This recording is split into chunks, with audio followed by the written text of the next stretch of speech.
Em nome do Pai, do Filho e do Espírito Santo. Amém. Amém. Vinde, Espírito Santo, e enchei os corações dos vossos fiéis, e acendei neles o fogo do vosso amor. Enviai, Senhor, o vosso Espírito, e tudo será criado, e renovareis a face da terra. Oremos. Ó Deus, que instruíste os corações dos vossos fiéis com as luzes do Espírito Santo, fazei que apreciemos retamente todas as coisas segundo o mesmo Espírito, e gozemos sempre de suas consolações. Por Cristo, Senhor nosso. Amém. Ave Maria, cheia de graça, o Senhor é convosco. Bendita sois vós entre as mulheres, e bendito é o fruto do vosso ventre, Jesus. Santa Maria, Mãe de Deus, rogai por nós, pecadores, agora e na hora de nossa morte. Amém. Santo Otão do Deserto, rogai por nós. Rogai por nós. Em nome do Pai, do Filho e do Espírito Santo. Amém. Bom, tá, meu áudio tá bom, né? Tá ótimo. Beleza. Então é isso. O tema de hoje vai ser a vida de Santo Antão, né? Esse patrono dos monges anacoretas, digamos assim, né? Nós vamos usar como base principal, como fonte principal, esse livro aqui, né? Que enfim, foi lançado, tem da Edições Livre, mas foi lançado pela minha Biblioteca Católica. Um livro muito bom, muito curto, recomendo a todos que puderem comprar, comprem. E nós vamos tratar da vida dele baseando-se neste livro, né? Que, aliás, foi escrito por outro santo, né? Caso alguém não saiba. A vida de Santo Antão foi escrita por Santo Atanásio de Alexandria, né? Grande bispo da antiguidade cristã, que conviveu com Santo Antão, e a partir dos relatos, tanto da convivência com Santo Antão, quanto dos relatos dos irmãos, ele escreveu essa vida, né, do nosso querido santo, né? Então, é isto. Então, vamos lá, né? Vamos perguntar, vamos começar perguntando-nos quem foi Santo Antão antes dele se tornar monge, né? Ele era egípcio de nascença, né? De uma família abastada. Ele já nasceu em uma família cristã, e ele era o irmão mais velho, né? Ele tinha uma irmãzinha. E ocorre que, graças ao bom Deus, ele já recebeu desde cedo a fé cristã, né? E ocorre um dia que, com o passar do tempo, né? Quando ele ainda era jovem, os pais dele morrem. O livro dá a entender, né, que os pais morrem, que os pais dele morrem quase que não no mesmo, quase que no mesmo tempo, assim, no mesmo período. E aí ele, como é de uma família abastada, ele recebe por herança, né, bens, terras, né, e fica responsável pelo cuidado da sua irmã, né? E essa é a situação da vida de Santo Antão neste momento, né? Mas aí acontece o chamado, digamos assim, né? Chega um ponto que acontece o chamado extraordinário, digamos assim, para a sua vocação, que vai iluminar tantas outras vocações ao percorrer da história da igreja até os nossos dias, né?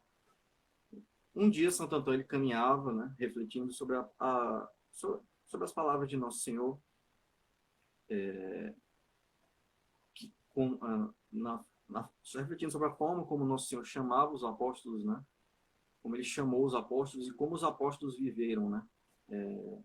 Deram tudo e viveram, doaram tudo e viveram do evangelho, né? Ele vinha refletindo sobre isso e ele entrou na igreja, certo? E ele ouviu o evangelho. Na hora que ele entrou na igreja, ele ouviu o evangelho no qual Nosso Senhor, no evangelho de São Mateus, se o Gerson puder me ajudar aí qual é o capítulo, mas é o evangelho que Nosso Senhor fala ao jovem rico, né? E ele entrou na Capítulo, passagem... capítulo 19, Capítulo, versículo 21. Se exatamente. queres ser perfeito, vende o que tens e dá-o aos pobres. Depois vem, segue-me e terás um tesouro no céu. Pois é. Então, o que ocorre? Santo Antão, ele já vinha pensando sobre isso, e aí entra na igreja e escuta esse evangelho, certo? E isso, assim, ele, obviamente iluminado pela graça, ele percebeu a vocação dele, um chamado especial de Deus, ao ouvir esse versículo, né? E aí o que é que ele faz? Ele vai e doa a maior parte dos seus bens, certo? Aos pobres, ele doa, ele partilha a maior parte dos seus bens, das suas terras. Ele guarda um pouco apenas porque ele teria que tomar cuidado da irmã dele, né? Então ele guarda um pouco para a irmã dele. Só que, de novo, né? Ele vai à igreja de novo e aí ele escuta outro chamado, né? Você vê como a missão, como Nosso Senhor chamava ele para uma missão, assim, de fato extraordinária, né? Ele vai à igreja de novo e aí ele escuta o evangelho, o evangelho de Mateus. Capítulo 6, versículo 34. É o Sermão da Montanha, né? É no Sermão da Montanha, se eu não me engano, né? E que Nosso Senhor fala para não se preocupar com o dia de amanhã, né? Exatamente. Se você puder citar aí, eu Não não se estou com a citação aqui. preocupem com o amanhã, né? É isso que... Exatamente. Essa pequena frase, né? Que tem aqui no livro. Terceiro um pequeno versículo. Sim. E ele também percebe, iluminado pela graça de Deus, que de fato ele deve doar tudo e viver na santa pobreza, né? E aí ele decide, ele, por essas épocas ele tinha entre 18 e 20 anos, ele decide de fato doar o que restava pela causa de Nosso Senhor Jesus Cristo, pela vocação que ele tinha sido chamado, né? E aí ele vai lá, entrega a irmã dele para uma comunidade de virgens, né? É interessante, eles usam o termo, acho que é uma das primeiras vezes que é usado esse termo na literatura da antiguidade cristã, né? É o parthenon, que é um termo grego para comunidade de virgens, né? E a gente sabe, né, quando vai estudar a história da igreja, que desde o início, de forma menos organizada ou não, já haviam comunidades de virgens desde o início do cristianismo, né? Que são como que as primeiras, né? O que a gente chama hoje de freira ou de monja, né? São a primeira manifestação disso. Já havia comunidades de virgens, né? E aí Santo Antônio entrega a irmã dele para uma dessas comunidades para ela ser educada e para ele, de fato, viver plenamente sua vocação.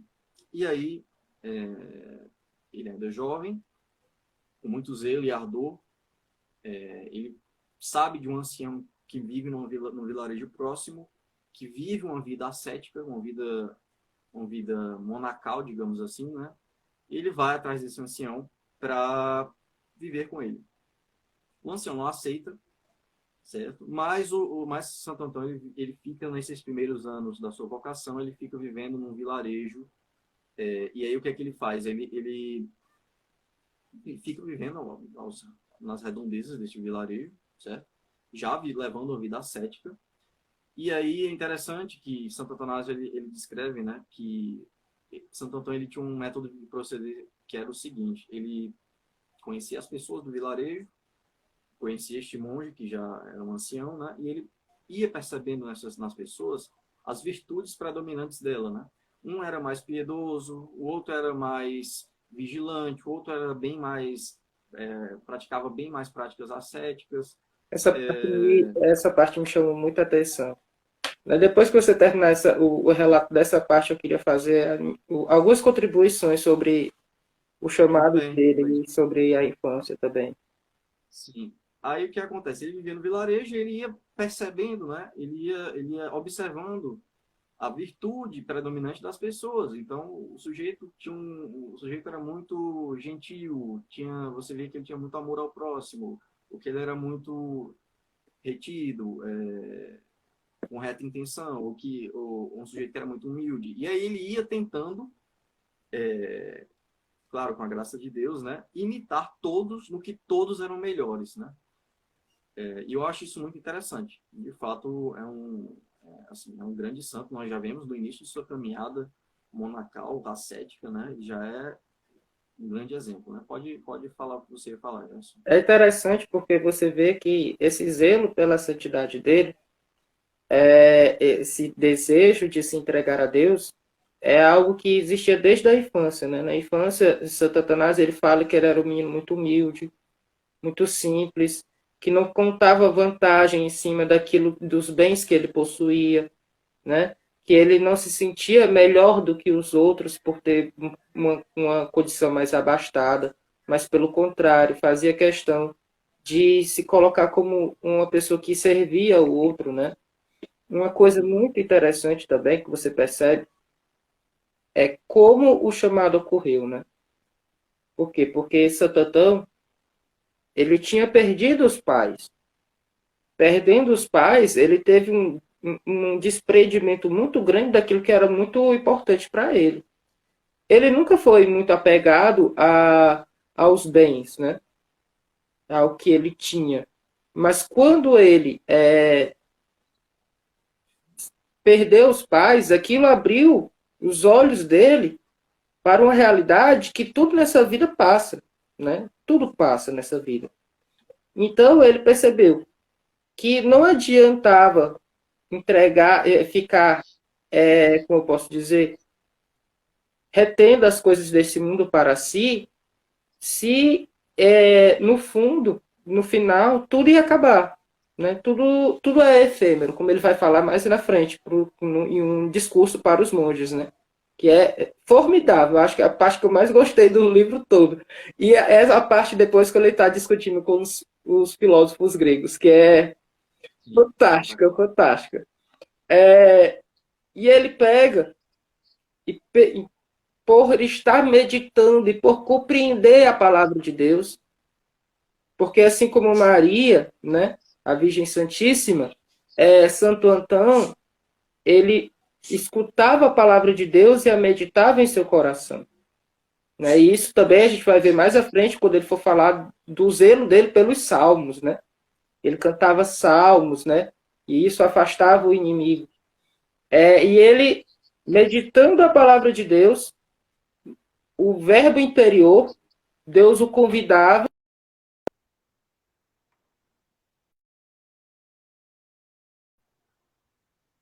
Pronto. Voltou.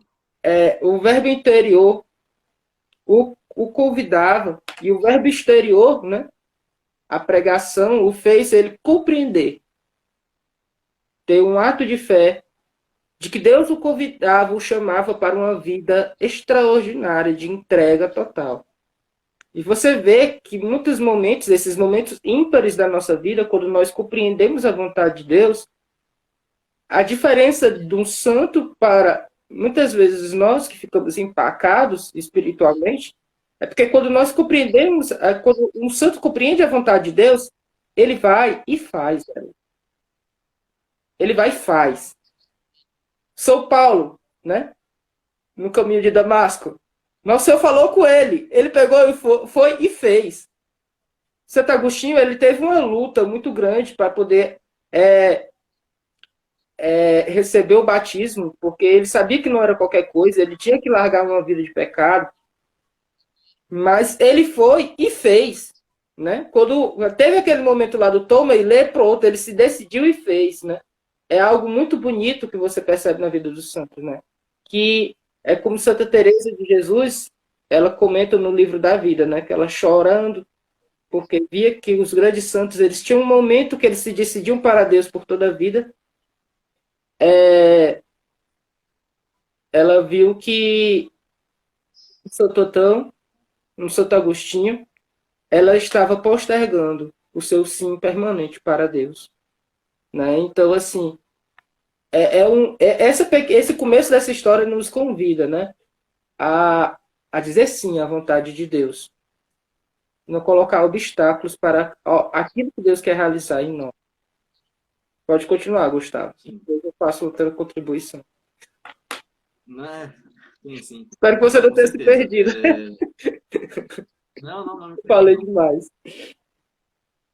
Não. E aí, enfim, é isso mesmo que você falou. E, enfim, eu estava na parte que ele falava, ele, justamente, né, ele observava, ele tinha esse hábito de observar as pessoas do vilarejo e tentar imitar no que elas eram, o que elas tinham de melhor, né? Então ele tentava não, obviamente, não por tentar ser melhor do que o próximo, nada disso, né? Por amor a Deus, né? Pela vida de santidade, né? Ele tentava imitar o outro no que o outro tinha de melhor. Eu acho isso muito interessante, inclusive um exemplo para a nossa vida, né? Nós não somos monges, mas nós podemos usar esse exemplo, né? Observar o que as pessoas têm de melhor e tentar imitá-las naquilo ali específico, de Uhum. modo que nós, com a graça de Deus, prossigamos adquirindo todas as virtudes em um grau cada vez maior. Então é isto. Ele viveu um tempo fazendo isso, certo? Mas, digamos que Deus exigia mais dele, né? Deus queria que ele fosse mais, né? Então, ele, movido pelo Espírito Santo, né? Movido pela graça, ele decide levar uma vida ainda mais ascética, né? Então ele se muda, né? Sai do vilarejo e se muda para um cemitério, né? Que a gente chamaria hoje de cemitério, uma catacumba, né? E interessante, né? Os antigos, tanto pagãos quanto cristãos, né? Eles tinham essa noção, essa ideia, né? Essa crença, que pode ser aplicada até hoje, né? De que locais desertos, locais como desertos, como cemitérios, catacumbas, eles são locais preferidos pelos demônios, digamos assim, né? Santo Antão ele foi em direção a um local como esse, né? Ele foi em direção a um... É interessante porque você percebe exatamente o que ele fez, exatamente o que Nasceu fez, né? Ele foi para onde para lutar contra o demônio? Ele foi para o deserto, né? Então o Santo Antão foi para o quê? Ele foi para um lugar deserto para poder lutar contra o demônio, né? Basta para E se isso, unir mais a Deus em oração. exatamente, e isso perturbou bastante o demônio, obviamente. Assim, é interessante, nessa época que ele está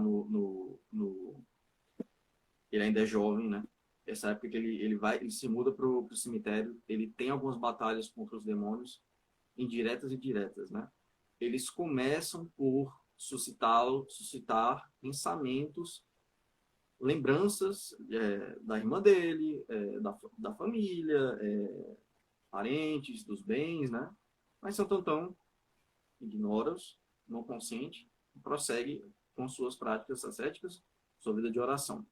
E aí o demônio usa outra tentativa, né? Porque o demônio nunca para, né? Até o fim da nossa vida ele vai estar sempre tentando nos fazer cair.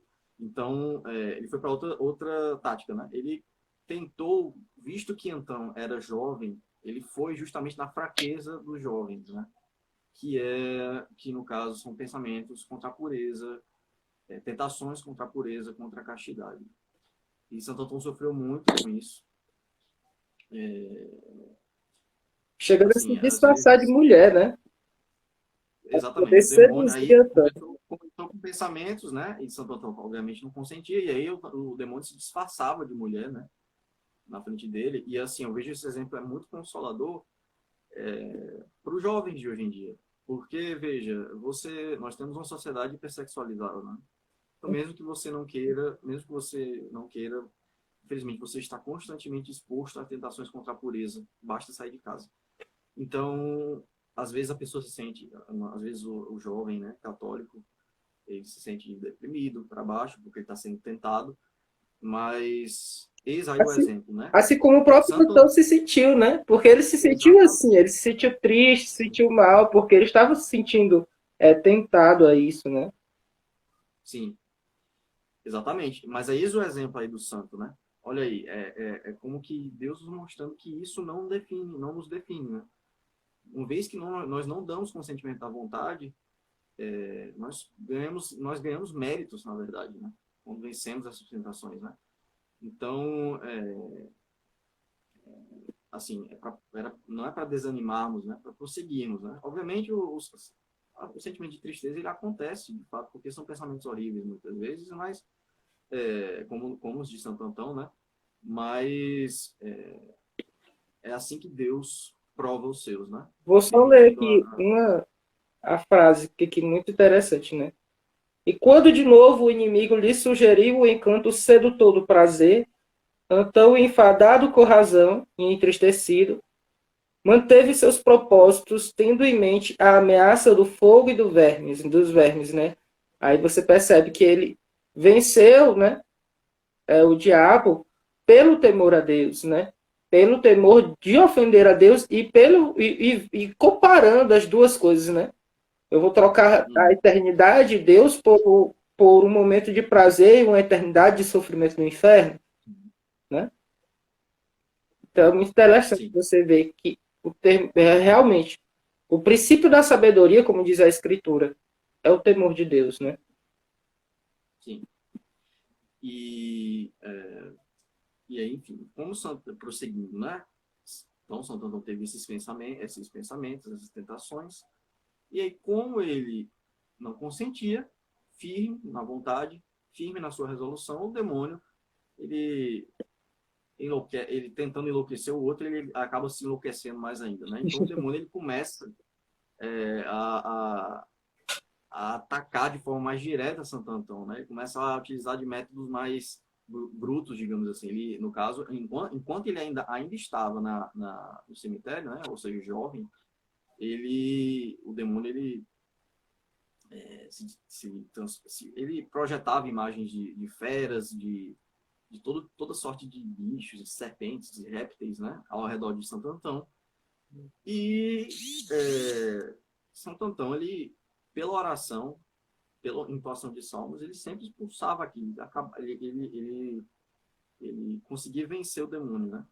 E aí o Santo Atanásio, ele até fala, né, escrevendo aqui, né, que o demônio, aquele que quis ser Deus, ele, não estou com a citação correta aqui porque eu não marquei, mas eu lembro disso. Santo Atanásio fala que aquele que quis ser Deus, né, se igualar a Deus, estava enlouquecendo perante a resistência de um homem, né? Uhum.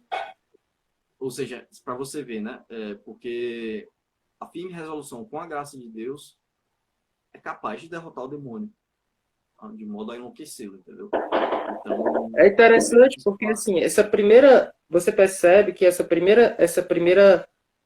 porque teve duas grandes tentações nesse começo da vida de Antão, né? Essa primeira que ele foi para as catacumbas, né, para os cemitérios, e aí ele foi tentado contra o apego às criaturas e também a questão da concupiscência da carne, né? A concupiscência dos olhos. Aqui você percebe que essa primeira tentação marca a noite escura dos sentidos de Antão, né? Porque o diabo ele tenta primeiro os nossos sentidos. Quando ele percebe que não consegue tentar, né, nos vencer por meio das coisas baixas, aí ele vai aumentando, né, querendo nos enlouquecer, vai tentando, chegando na segunda parte, né? Tu até que chegou a comentar já, que é a parte que ele está na caverna por sei quantos anos, que o diabo mostra as férias pra ele, né? Ainda vou chegar, mas Depois você essa chega parte. aí, depois eu comento, quando você chegar. Pois então o que acontece, né? Tem só um episódio rapidinho aqui, ainda nas catacumbas, né? Ele está sendo muito atormentado pelos demônios, fisicamente, inclusive, lutando muito, e aí ele fica exausto no chão, né? E ele não, enfim, Deus permite que os demônios os ataquem de toda forma, e aí ele chega uma hora que ele fica exausto no chão, e aí ele vê uma luz, né? Descer, uma luz abrir-se no céu, e ele vê Nosso Senhor, né? E aí ele pergunta, né? Onde Nosso Senhor estava. E aí Nosso Senhor ele responde, olha, eu estava aqui contigo o tempo inteiro, só estava esperando ver-te agir, né? Ver-te lutar. E para depois lhe dar auxílio, né? No sentido de que Deus, ele é justamente a provação que Deus permite, né? Perdão, é porque estavam ligando aqui para mim, mas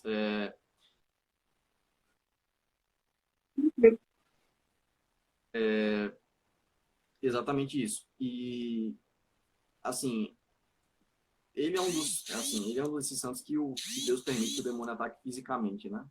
É um negócio muito impressionante, né? É inimaginável uma coisa assim, é uma aprovação muito grande. Mas é isso que Deus preparou para Antão. E aí, ele não parou por aí, incrivelmente, né? Ele decidiu, né? para levar uma vida mais austera do que já estava, e decidiu ir procurar um lugar deserto. E ele chega ao Monte Pispir, se eu não me engano, né? Pispir. Tinha lá um fortinho, né? Uma espécie de uma construção lá. E ele entra nesse local e ele fala para o sujeito que o entregava comida, etc., para fechar aquilo ali e trazer comida de tempos em tempos apenas. Né? É interessante notar que Santo Antônio se alimentava apenas de pão, sal e água. Só E isso, ervas né? também, né? Algumas ervas que ele encontrava. Algumas ervas isso mais para frente, mas no início era pão, sal e água. Aí no futuro ele começa a cultivar algumas ervas e pegar alguns frutos das tâmaras, eu acho. Não, eu não sei, é uma planta egípcia aí. Enfim, e aí ele entra enfim, nesse fortinho, nessa construção, nessa edificação desse monte, né? E ele assim, meio que existe um lapso temporal muito grande que a gente pula, né? Claro, porque assim, ele passa 20 anos sozinho. E mesmo assim, ele ia ganhando fama enfim, pelo que as pessoas iam falando dele, assim, né? De boca a boca, né? De modo que 20 anos sendo passado, né? Se você quiser comentar alguma coisa sobre essa estadia de 20 anos, pode falar agora. É, eu quero comentar depois do que ele sai, porque a cena que ele sai é fantástica, né? Porque você. Ah, isso aí, Quando você falar, eu falo, para não acabar. aí, o que acontece? As pessoas, 20 anos depois, se eu não me engano, as pessoas estão se aglomerando ali perto do fortinho que ele está, né, da edificação que ele está, clamando, né, por ele, e, se eu não me engano, com alguns doentes, né, possessos, né, e aí e aí abrem conseguem abrir o lugar que ele estava, né, o edifício que ele Eles estava, e ele derrubam, sai, né, eles arrombam tudo, né? sai derrubando tudo para ver o homem, né, e aí ele sai, né, e aí Santo Antanásio ele descreve assim muito bem essa saída, né, de modo que ele compara Santo Antão a Moisés, né. Moisés descendo do Monte Tabor, né? Tabor, né? Monte Tabor, falei certo. É. Às vezes eu me confundo com Monte Sião e Monte Tabor, enfim. Ele compara com Moisés, né? Porque o quê? O que acontece? Santo Antão, ele passa... Qual é o sentido da comparação, né? Moisés, ele passou um período em intimidade com o Senhor, né? Na sarça ardente, depois do episódio da sarça ardente, ele passa um período em contato com o Senhor e ele desce, né, com os mandamentos, né, digamos assim. E Santo Antônio ele passa 20 anos em contato íntimo com o Nosso Senhor, né, e aí existe esse momento de abertura do local que ele está, né, que abre a força, né, ele sai como Moisés, digamos assim, planificado já, um homem já muito santo. Enfim, pode comentar o que você ia comentar. Eu também me recordo quando Lázaro saiu ressuscitado. Lázaro, quando saiu da caverna ressuscitado, ele saiu todo amarrado, né? E que teriam que desamarrá-lo, né? Ele manda Nosso Senhor desamarrar Lázaro, porque ele ainda estava atado às coisas do passado, né? É o sentido espiritual que alguns padres dão, né? E então, não, ele saiu com um rosto luminoso, né? Assim como Moisés.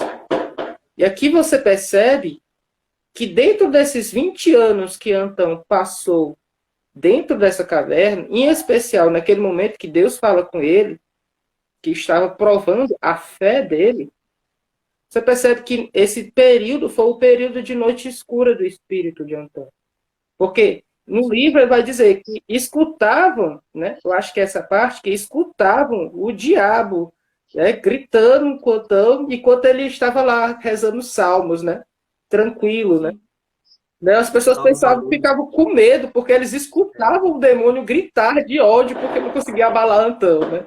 E eu tô As lá. pessoas elas passavam perto do fortinho que ele estava, da edificação que ele estava, né? E aí não só escutavam gritos, né? Mas escutavam barulhos como se fossem vários homens, né? Uhum. Barulhos de armas, de homens com armas, de exércitos, de bestas, de todo tipo de loucura. E então ele Exatamente. estava lá com salmos, rezando, e não tinha ninguém. Obviamente era uma ação demoníaca, né? E as Uhum. pessoas se assustavam.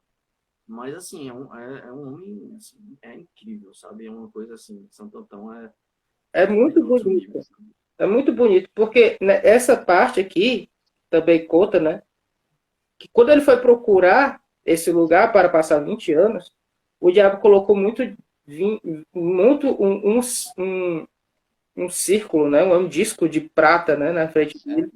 Aí ele pegou e sacou logo e É, refutou o diabo, né? Aí depois ele foi e viu muito apareceu ouro, né? ouro, apareceu ouro para Exatamente. ele, E viu ele ouro para ele, correu, né? Ele correu do ouro. Aqui correu do ouro. você percebe aquela passagem de São Paulo que ele diz que não olhando para trás, olho, né, sigo a meta, né?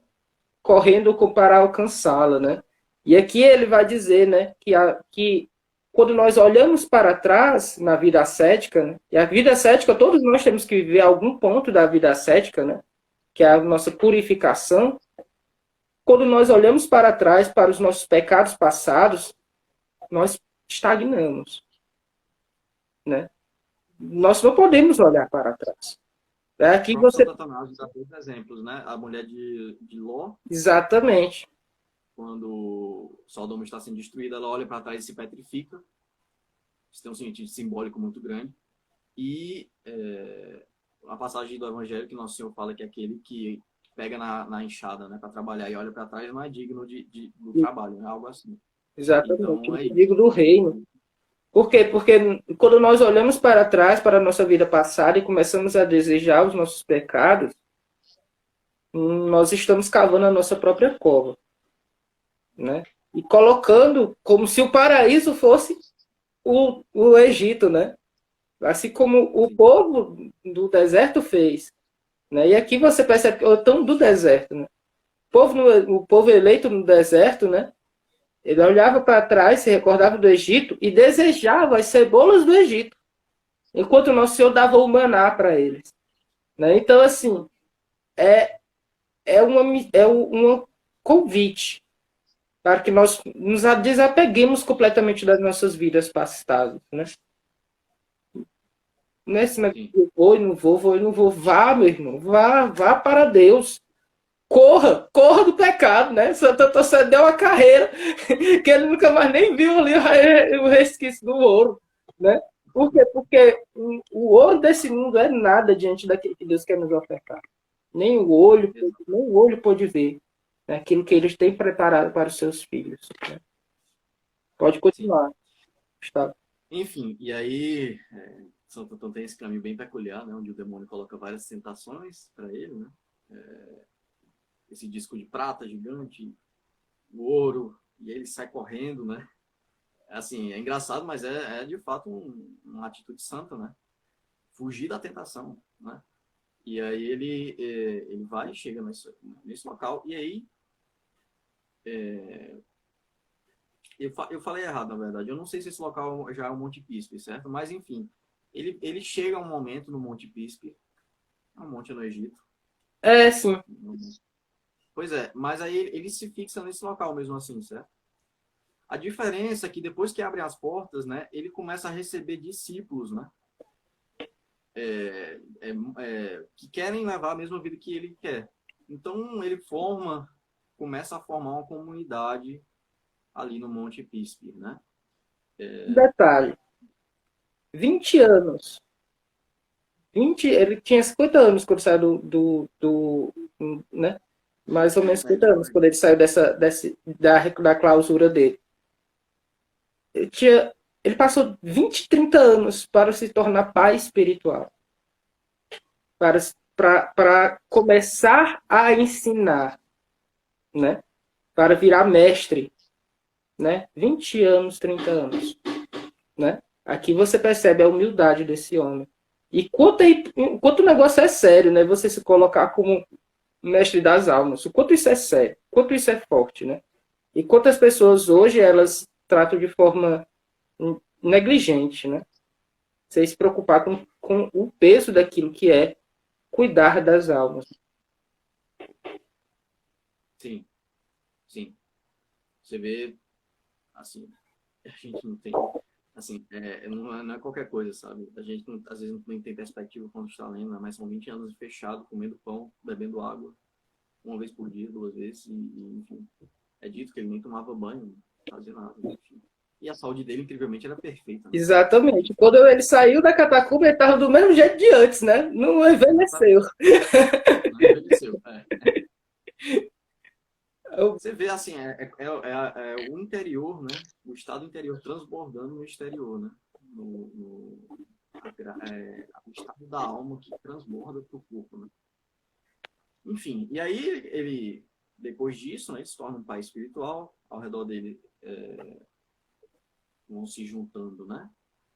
Discípulos, monges, outros monges que querem viver a mesma vida, e aí é nesse contexto já, depois de passado um tempo, que a gente tem uma parte do livro que chama a Conferência Espiritual de Santo Antão, né?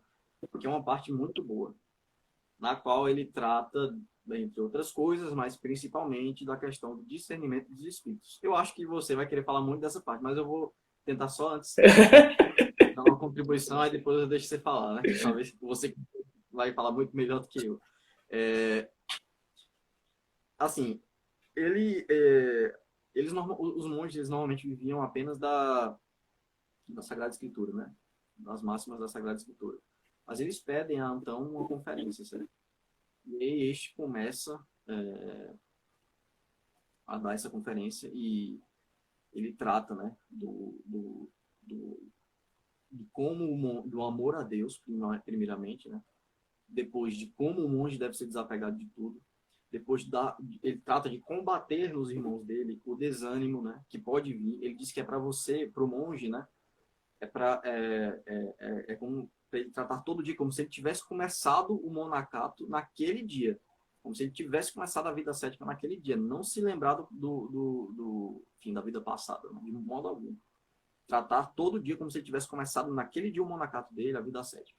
Então ele trata justamente disso e passa, assim, eu estou dando um resumo geral, claro, e ele vai tratar do discernimento dos espíritos muito baseado na experiência própria que ele teve,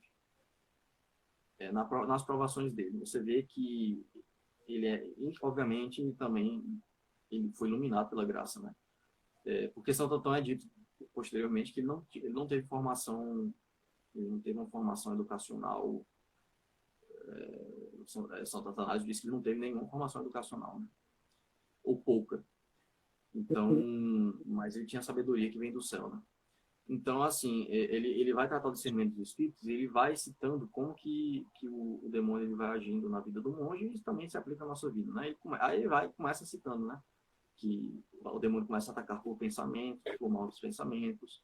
Depois, quando você não cede, ele vai fazer... Aí ele cita um monte de coisa que o demônio pode fazer, assim... Porque é o discernimento dos espíritos, né? Ele pode pode dar falsas aparições, ele pode Falsas profecias. Muito legal falsas essa parte que profecias, ele fala. falsas profecias, falsas aparições, falsas profecias. Ele pode citar salmos, com Exatamente. Se reconhecimento utilizar das das sagradas. escrituras para poder falsificar o sentido delas, né? Exatamente. Colocar maus Ele, pensamentos para causar o desânimo na pessoa, né? Fazer exatamente. com que nada dê certo na vida da pessoa, para a pessoa colocar a culpa em Deus, porque é uma tendência muito grande do homem, né? Quando as coisas não dando certo, você coloca a culpa em quem? Em Deus, né? É, Isso é muito comum, né? é. Abrasar os nossos E corações com os desejos sim, imorais, né? Impuros. sim, pois é. É muito baixo, né? E, O diabo, muito baixo. e aí ele dá uma série, você vê que ele realmente, pela graça, pela experiência, né, ele consegue já descreve a ação demoníaca em vários graus, né? Do mais baixo ao mais alto. E você vê que tudo isso é pautado no que ele viveu, no que Deus revelou a ele, né? e se quiser pode adicionar o que você adicionar. É interessante porque ele diz assim, né? Ele fala muitas coisas, né? Não dá para É, falar tudo aqui. Mas o que eu acho interessante é ele falar, não tenha medo do diabo. sim, Porque o diabo ele já foi vencido. Então, quanto mais você tem medo dele, é que nem cachorro. Se você tem medo do cachorro, o cachorro vai perceber seu medo e ele avança em você. Mas se você não demonstra medo, mas pelo contrário, não enfrenta com as próprias forças, mas a enfrenta com as forças que Deus lhe dá. Como é que você enfrenta o diabo? Fugindo da tentação, rezando a Deus, pedindo auxílio, fazendo o sinal da cruz, ou seja, invocando a Deus, né? Então, nesse momento, é que as pessoas pensam que fugir é coisa de covarde, mas nesse momento, né, das tentações, fugir da tentação contra a fé, contra a castidade, é a chave para vencer o diabo e para enfrentá-lo, né? Por quê? Porque quando nós tentamos vencê-lo pelas nossas próprias forças, né? Quando vem aquele pensamento contra a castidade, a gente diz assim, não, isso é besteira, né? Aí depois vem de novo, aí você pega, não, deixa eu pensar mais um pouquinho. Aí daquele momento até gera um pecado mortal em você. Por quê? Porque você foi negligente, você não fugiu. E aqui Santo Antônio lhe diz, vença a tentação por meio da oração, por meio do sinal da cruz. Não tenha medo do diabo. Porque tem gente que quando fala, a gente fala do diabo, a gente fala, ah, eu estou morrendo de medo do diabo, né? Não, porque se ele. É muito interessante isso que ele fala, né? Que se ele pudesse ter matado Jó, ele teria matado. Mas ele não podia. Ele só podia tocar em Jó até quando Deus permitiu. Então, é preciso confiar em Deus. ele dá o exemplo também, visto assim, se o demônio ele faz esse alarde todo, isso só demonstra que ele não tem poder para lhe tocar, para lhe fazer mal. Assim, Exatamente. você tem que cooperar com ele para você se fazer mal. Mas, assim, ele cita o exemplo, né, do anjo, de fato, que foi enviado por Deus contra os assírios, se eu não me engano. Que ele não fez nada, entendeu? Assim, não fez alardeamento, ele não invocou um exército celestial. Um anjo só matou 185 mil homens, entendeu? Ele cita a passagem, né? Eu esqueci de qual livro é. Mas foram 185 mil assírios mortos pelo anjo que o Senhor enviou, né? Ou seja, um anjo, uma criatura espiritual, né? Ele não precisou fazer nada, né? Porque ele tinha o poder que Deus deu a ele, né? Já o demônio, como ele não tem poder por si mesmo, né? Ele é derrotado, ele vira animal, ele, sei lá, Ele vai, assusta, ele vai tenta destruir o psicológico da pessoa porque ele não pode tocar na pessoa. Então ele pega o que ele faz? Ele começa a estudar a pessoa. Isso aqui ele mostra, né? Ele estuda você para entender as suas fraquezas para poder dar o bote. Só que aí é o que acontece quando é que ele dá o bote? Quando nós não estamos vigilantes, quando nós não estamos rezando. Aí você percebe quando você não está rezando o texto diariamente, quando você não está tendo a sua oração diária, o diabo começar a tentar você com pensamentos de desânimo, com pensamentos contra a castidade, entendeu? E ele vem cada Uhum. vez mais forte, quanto mais nós nos afastamos de Deus, quanto mais nós nos negligenciamos aquilo que nós deveríamos estar fazendo. Então, e não se preocupe, porque ele também coloca preguiça em nós, né? Ele sabe incitar preguiças em nós, para que nós deixemos de rezar, deixemos para depois aquilo que nós podemos fazer hoje, né? Então, é preciso entender que o inimigo, ele é astuto e inteligente. Se nós formos burros e frouxos, quem vencerá é ele, né? O derrotado é que vai vencer, porque nós esquecemos de lutar. Porque a vida espiritual é uma batalha espiritual. Sim. E aí, prosseguindo com a vida, né, dele, ele acontece dele ter que visitar, né, durante a perseguição do imperador Maximino, né, ele desce da montanha, né, do monte, sai da clausura, digamos assim, e ele vai visitar e consolar os cristãos perseguidos, né, em Alexandria, que é no Egito, né? Ali no norte do Egito, né? E aí ele faz essa viagem para consolar, e também Santo Atanásio nos descreve que ele tinha, como qualquer santo, né? Como qualquer grande santo, ele tinha o desejo do martírio, né? Não é que ele ia se apresentar, existia uma prática que a igreja condenou na antiguidade de cristãos se apresentarem simplesmente, assim, para morrer. Aqui estamos nós. Mas, hã? Aqui estamos nós, somos cristãos, queremos sofrer o martírio por nosso Senhor. Alguns cristãos faziam isso, né, na Então, antiguidade, só que a igreja condenou isso. é o Mas não próprio é que Santo desejo, Antônio né, foi. de morrer por Jesus, só que um zelo exagerado, até Existe uma descabido, que a pequena igreja, desordem. como boa mãe e mestra, né, disse, olha, você não deve fazer isso. Sim, aí o que acontece? Santo Antônio ele foi lá para consolar os cristãos, né, para visitar seus irmãos, para consolá-los. É dito que Santo Antônio falava muito bem, né? Tinha esse dom. E ele foi lá, mas obviamente com o desejo também do martírio, né? Se essa fosse a vontade de Deus. Ele não é martirizado, né? E Santo Antanásio até fala que ele não foi martirizado pela vontade que Deus tinha dele, ainda continuar dando exemplo para monges, esse exemplo luminoso, né? Para os monges, né? E ele retorna para o monte, e aí ele deseja de novo ter uma vida mais reclusa, né? Ele está com essa comunidade, mas ele tenta ficar recluso na própria comunidade, só que não dá certo, porque as pessoas ficam importunando ele. É de se esperar, né? É um santo. Se eu tivesse junto de um homem desse, eu também não vivia conversando com ele. E aí ele decide ir para outro monte, né? Que no relato de Santo Atanásio ele chama de montanha interior, que é o monte. Eu esqueci o nome. Aí é aquele momento que você gosta da devoção carmelitana, né? Da espiritualidade carmelitana, você escuta montanha interior, aí você mexe no quê? Carmelo. Porque de querendo ou não, É, Santo Antônio é muito parecido com Santo Elias, né? Muito parecido, né? Até essa questão da montanha, né? A questão de ser recluso, né? Quem começou essas coisas mesmo foi Santo Elias, né? sim. E aí ele vai. Eu acho que o nome do monte é Couzin. E ele viaja para esse lugar com dois viajantes, né? Ele pega carona, assim, viaja com companhia, né?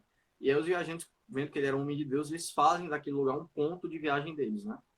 Então eles sempre passam lá para entregar comida, essas coisas. E ele vive de novo recluso sozinho nesse lugar. Mas claro, os irmãos vão visitá-lo, etc. E nesse local, né?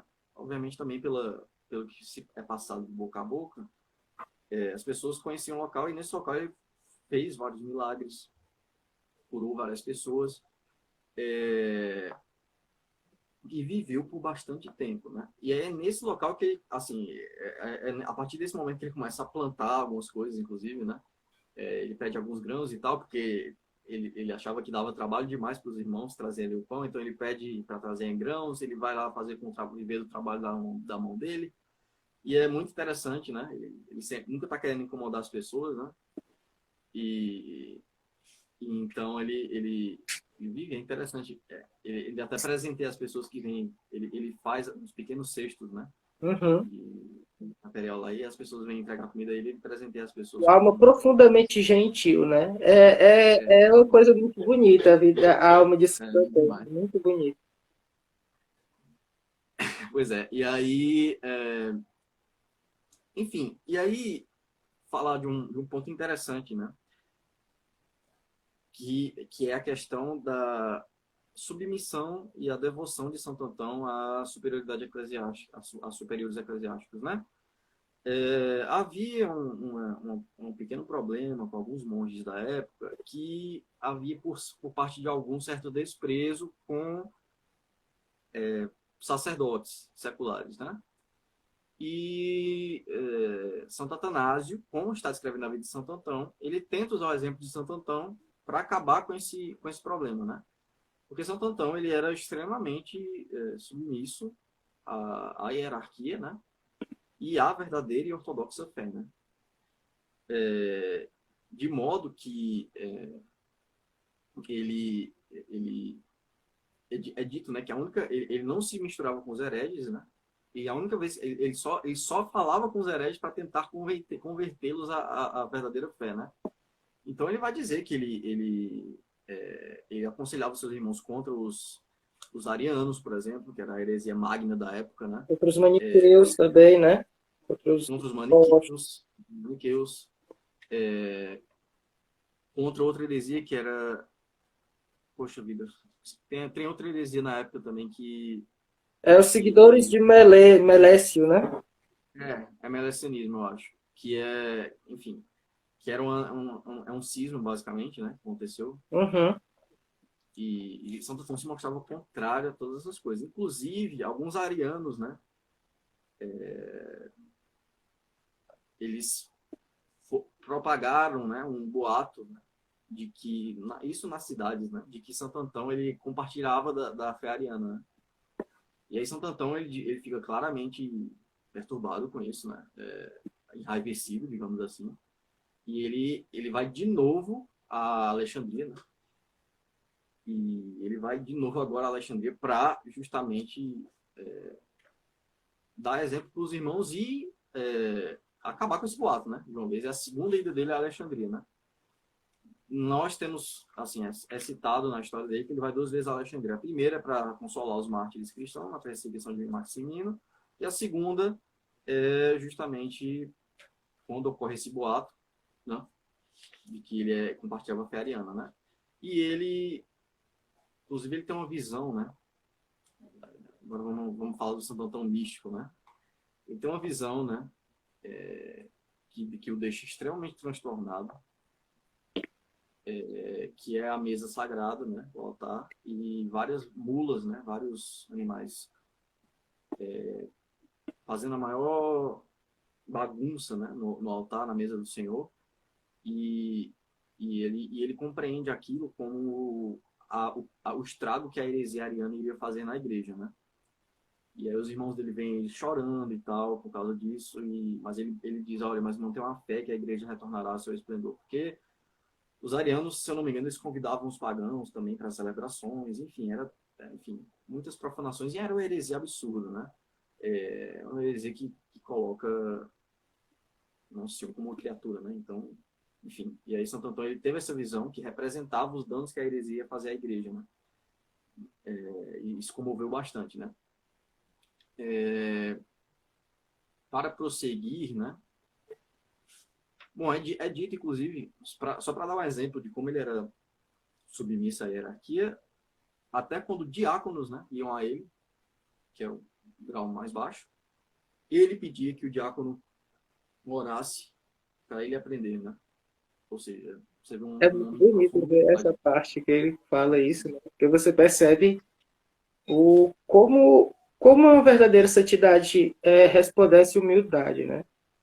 Uma verdadeira santidade nos faz realmente ver a instituição divina da forma como ela deve ser vista, né? Não como apenas um cargo, né? Uhum. Olha, e agora a gente vai chegar numa parte que eu gosto muito. Santo Atanásio, ele vai descrever, né? Santo Essa daí eu Antão vou tinha uma... deixar, essa parte eu vou deixar para tu comentar mesmo. Santo Atanásio, ele vai descrever que alguns filósofos, né? Ele relata que alguns filósofos gregos iam até Santo Antão, né? Porque eu vi a forma de sabedoria dele, e aí iam tentar debater, né? Enfim. E aí foram mais de um filósofo, mais de dois filósofos, né? Eu vou ler aqui uma parte do texto, porque, assim, é bom lembrar o contexto filosófico da época, certo? A gente está no século IV, né, por aí, e os filósofos, assim, os anticristãos, assim, tanto a filosofia cristã quanto os anticristãos, eles tinham influência neoplatônica, né? Mas, assim, os neoplatônicos que não eram cristãos nessa época, eles eram extremamente anticristãos, né? Por exemplo, é só pegar o exemplo de Porfírio, né? que é um... Porfírio é se não me engano, fez um tratado contra os cristãos, né? E ele seguia a filosofia de Plotino, né? Então, essas eram as ideias, né? Essas eram as ideias que pairavam na época, né? Eram ideias muito influenciadas por Plotino, né? E os neoplatônicos, né? Os que não eram cristãos eram extremamente anticristãos, né? Então, esses filósofos iam lá, e aí houve uma dupla, se eu não me engano, que foi lá, não sei se foi um só, e aí Santo Antão ele faz uma verdadeira apologia da fé cristã perante, assim, contra o paganismo, né? Eu vou ler só um trecho, porque é muito grande, mas eu vou ler um trecho aqui. Ó, vou ler o trecho do livro, né? O livro é dividido por numeração, né? Tá no número 74. E por certo, depois destes vieram outros, né? Filósofos gregos, né? Eram daqueles que entre os pagãos têm reputação de sábios. Pediram-lhe que suscitassem uma controvérsia sobre a nossa fé em Cristo. Quando procuravam arguir com sofismas a partir da pregação da Divina Cruz, a fim de zombar, Antão guardou silêncio por um momento e, compadecendo-se primeiro da ignorância deles, disse logo por um intérprete, né? Estavam falando provavelmente em grego e Santo Antão, né, falava através de um intérprete. Ele vai falar através de um intérprete, né? Que é melhor, confessar a cruz ou atribuir adultérios e pederastias aos assim chamados deuses? Pois manter o que mantemos é sinal de espírito viril e denota desprezo da morte, enquanto que vocês pretendem só fala de paixões desenfreadas. Essa primeira Outra vez, lapada aí que ele dá, derrubou todo mundo. outra vez, e é melhor dizer que a palavra de Deus imutável permaneceu a mesma ao tomar o corpo humano para a salvação e bem da humanidade, de modo que ao compartilhar o nascimento humano pôde fazer os homens participantes da natureza divina e espiritual, ou colocar o divino no mesmo nível que os seres insensíveis e adorar por isso a bestas e répteis e imagens de homens. Precisamente, esses são os objetos adorados por seus homens sábios. Com que direito vem rebaixar-nos, porque afirmamos que Cristo apareceu como homem, sendo que vocês fazem provir a alma do céu, dizendo que se extraviou e caiu da abóbada do céu ao corpo? E oxalá fosse só o corpo humano, e não que se mudasse e emigrasse no de bestas e serpentes. Só que ele está falando, você vê que Santo Antão ele é bem sábio, né? Porque ele está falando de dois conceitos realmente filosóficos que existem, né? Que no caso é a pré-existência da alma e a metempsicose, né? Que é a transmigração da alma entre animais, enfim. É como que uma reencarnação, que a gente chamaria hoje de reencarnação, né? Era um conceito que já existia na época, né? Desde Platão isso existe. E ele vai falar, nossa fé declara que Cristo veio para a salvação das almas, e vocês erroneamente teorizam acerca de uma alma incriada, ou seja, uma alma pré-existente, né? Cremos no poder da providência e em seu amor pelos homens, e em que essa vinda não era, portanto, impossível para Deus. Mas vocês, chamando a alma imagem da inteligência, esse é outro conceito filosófico, imputam-lhe quedas e fabricam mitos sobre sua possibilidade de mudança, né? Enfim, ele continua aqui, mas é porque é muita coisa, sabe? E ele vai falar, né? Ele vai citar, né? Você vê que ele tem conhecimento da mitologia, porque ele vai falar de Ísis, de Osíris, de Tífon, de Cronos, né? Dos deuses gregos. Ele vai citar os exemplos torpes, né? Da mitologia, enfim, as imoralidades que na mitologia esses deuses faziam, né? E ele sempre jogando na cara, olha, vocês estão envenenando isso aí, entendeu? Enfim, eu recomendo muito lerem essa parte, quem tem um livro, ou quem não tem, comprar e prestar atenção muito nessa parte, porque, enfim, é interessantíssimo, né? E aí, no final, ele fala, estas provas bastam para demonstrar que a fé em Cristo é a única religião verdadeira. Aqui, porém, estão vocês que buscam conclusões baseadas no raciocínio, vocês que não têm fé. Você vê que é um santo completo, né? É um homem que não teve estudo, né? Você vê que ele tem conhecimento de conceitos filosóficos predominantes da época. Ele tem conhecimento de mitologia, assim, e ele faz, inclusive, porque eu não vou citar o exemplo aqui, que isso não vai ficar muito maçante, mas ele faz, antes desses filósofos que eram mais debochados, né? Chegam dois e ele faz ele meio que faz com que os filósofos caiam em... Não caem em contradição, né? Mas ele refuta os filósofos, né? Ele faz uma pergunta aos filósofos que deixa eles sem saída, né? Então, um homem que não tem estudo, né? Então, você vê o que é que ele bebia da fonte da sabedoria divina, né? Ele Enfim, pergunta assim, né, por que que vocês vieram de tão longe para debochar de mim, se eu não sou tão se eu não sou importante, né? Se vocês vieram ele fala... até de tão longe até mim, por que que vocês não viram como eu, cristão, né? Aí eles pegam e vão embora. É muito massa essa parte, muito bom, muito bom. Engraçado que ele E... refuta os ateus ignorantes, ele refuta o diabo, ele refuta todo mundo, né? Não tem quem consiga com o Santo Antão.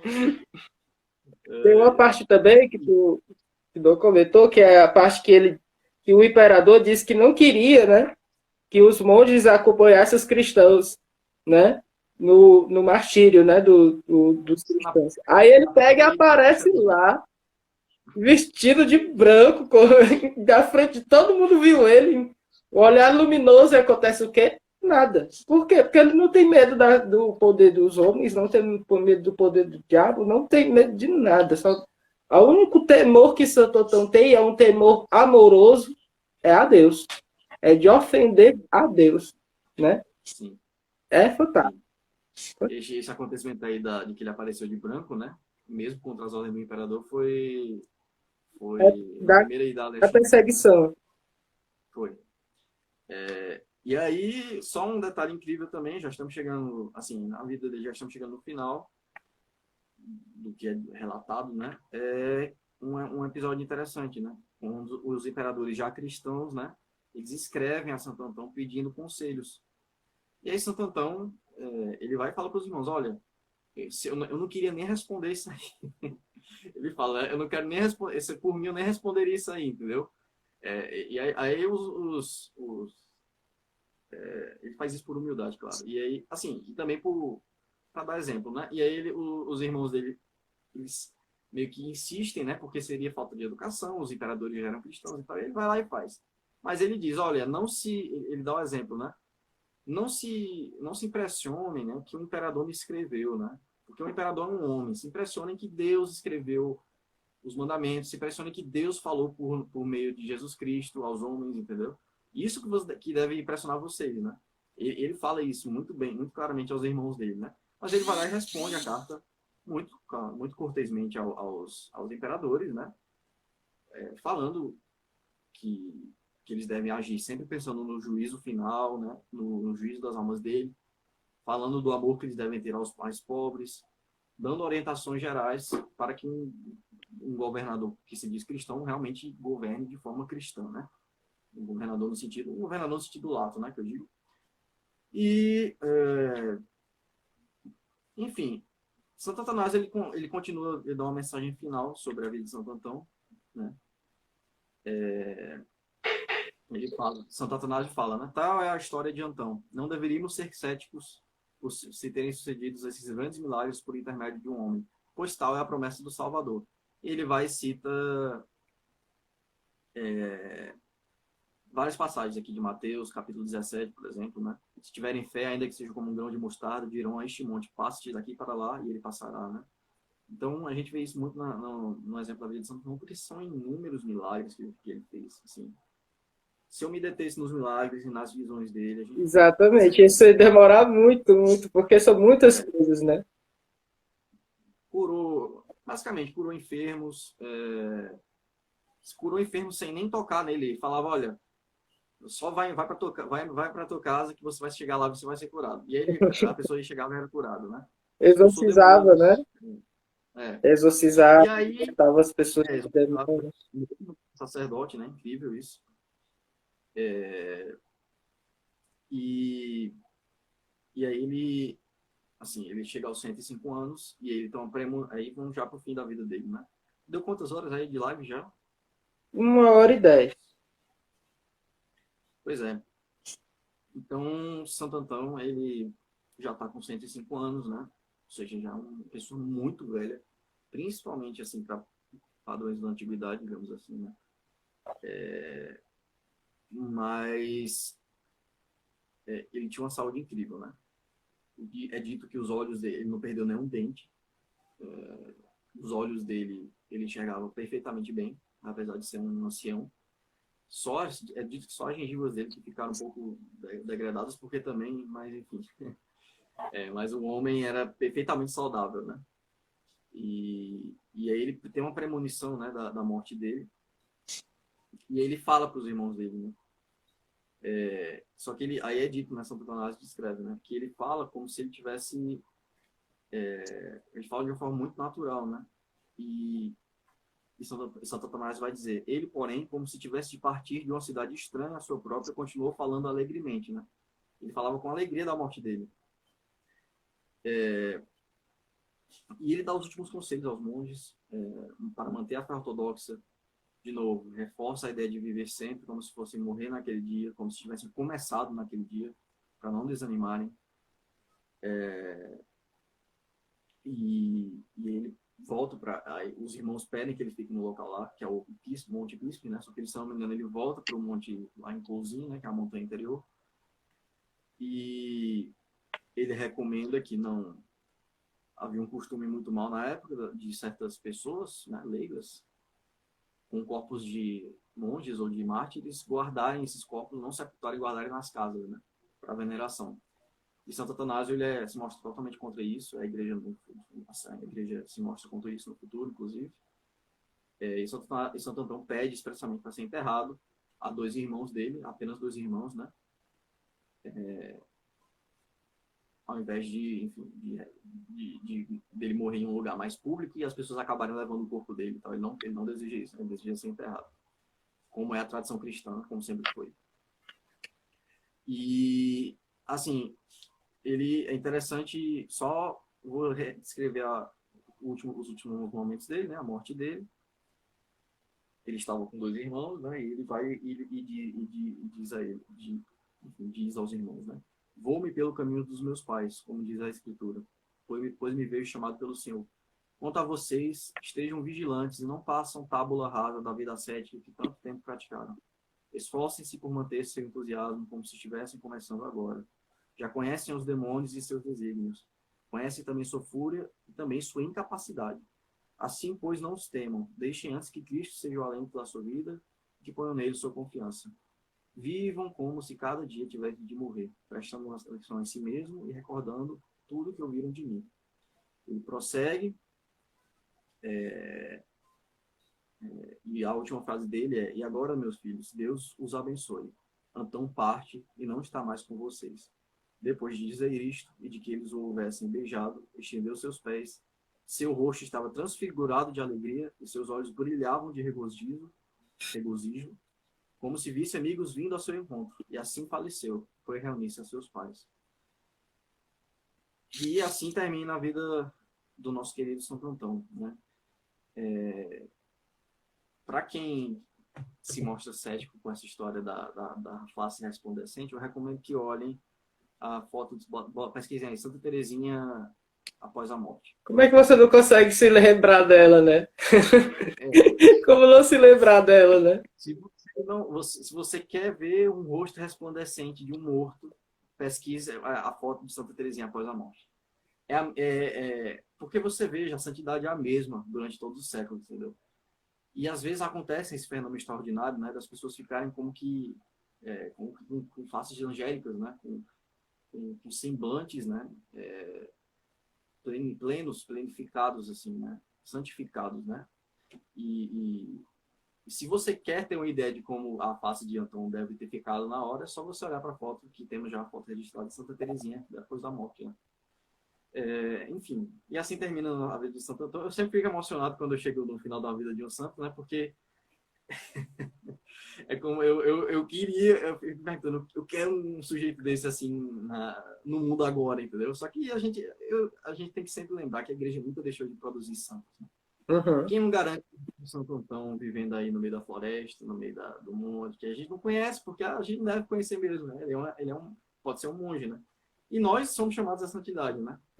Então, enfim, eu fico triste, né? Porque assim, eu me emociono um pouco, mas isso só me lembra que que é um exemplo a ser imitado, né?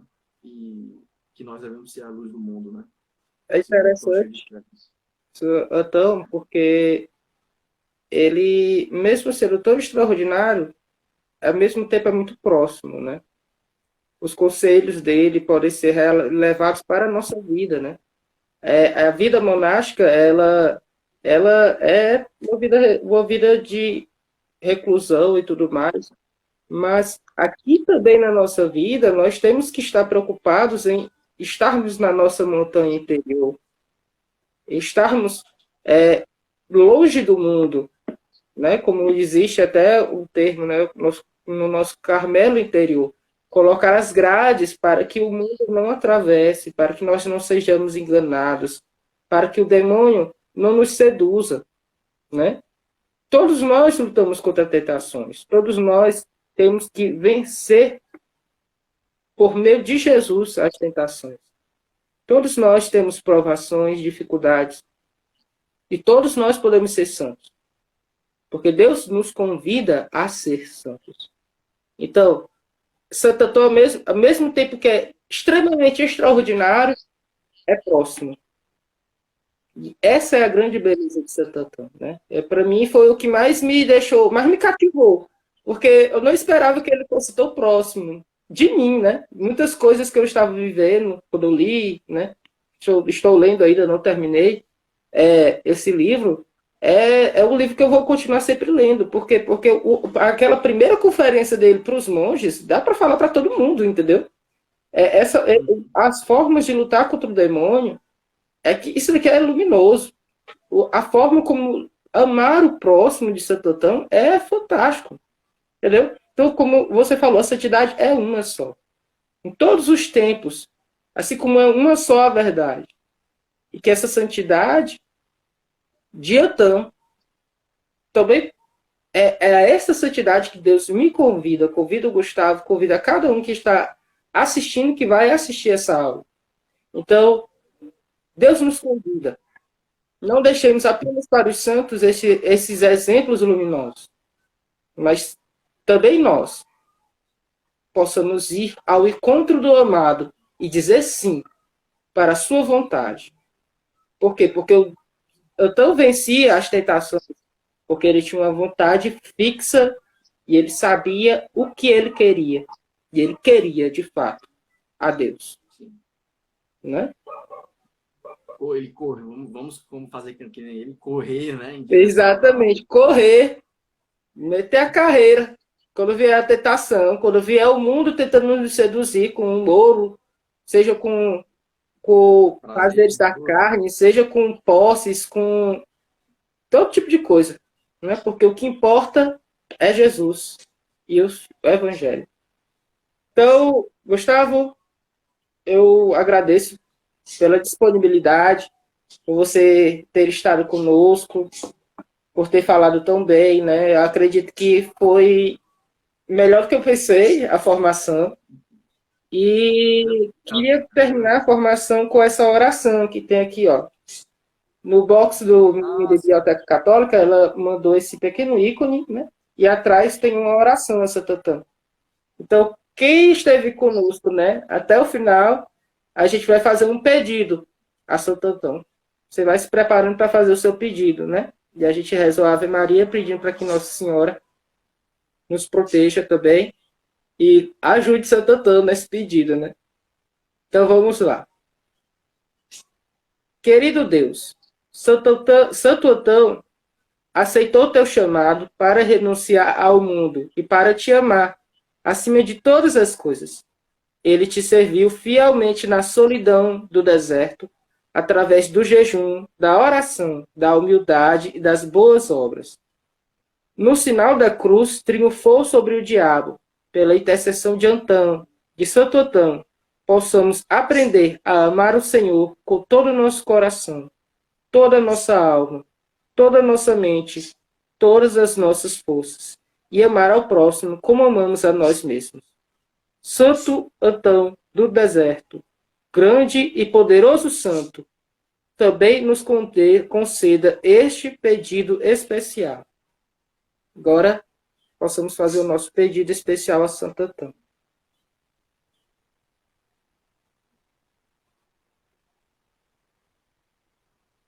Ave Maria, cheia de graça, o Senhor é convosco. Bendita sois vós entre as mulheres, e bendito é o fruto do vosso ventre, Jesus. Santa Maria, Mãe de Deus, rogai por nós, pecadores, agora e na hora de nossa morte. Amém. Santo Antão do deserto, rogai por nós. São Sebastião, rogai por nós. Em nome do Pai, do Filho e do Espírito Santo. Amém. Muito obrigado, Gustavo. Deus abençoe. E Deus abençoe cada um de vocês, né? Em breve nós iremos divulgar as próximas formações.